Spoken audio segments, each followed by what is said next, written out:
1,000 people suffer from a stroke every year. It is the 5th leading cause of death and a leading cause of disability in the U.S. In Health Watch, Shelley Botat tells us how one local hospital is leading the way in treating stroke.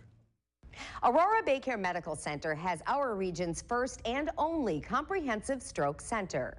Kathleen Slattery has always been active, doing a lot of work at her Northwoods cabin. I take care of my house and my yard and my land. Last February, while driving, I felt something pop in my lower back and I couldn't move. She pulled over but was unable to call 911, and for several hours. And that's where I sat till the police came.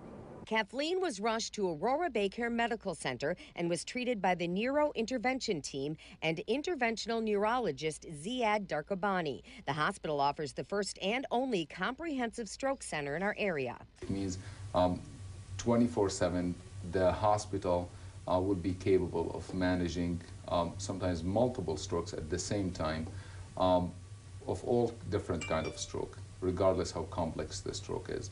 Kathleen had a life-threatening subarachnoid hemorrhagic stroke. It's a different type of stroke. It's related to a brain aneurysm rupture. When it ruptured, it caused extensive bleeding in her brain. The blood was drained to relieve pressure, but Kathleen's continued to re-bleed over the next couple of weeks. And when they bleed, this is a catastrophic event. So Dr. Darkhabani performed a minimally invasive catheter technique called endovascular coiling to seal the aneurysm. We went there and we placed multiple coils that immediately secured the aneurysm and prevented it from bleeding again. Her checkup a few months later showed the aneurysm was growing, so Dr. Darkhabani put in more coils and a stent. And then we had to provide another treatment using more complex techniques. At that time, we used something called stent coiling. The stroke left Kathleen very weak, lacking energy. I couldn't have mowed the lawn. I couldn't have gone for walks. But after a month and a half of rehab at the hospital and continued rehab since, I can make dinners, I can do dishes, I can stand for longer periods of time. She definitely made a great recovery.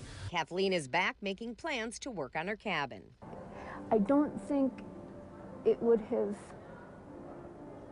have gotten as far as I had if it weren't for Dr. Darkhabani and his team. Kathleen credits Dr. Darkhabani and the team with giving her hope and saving her life. To learn more, you can call Aurora BayCare or email healthwatch@aurorabaycare.com. And that's your Health Watch. I'm Shelley Botat, Local 5 News.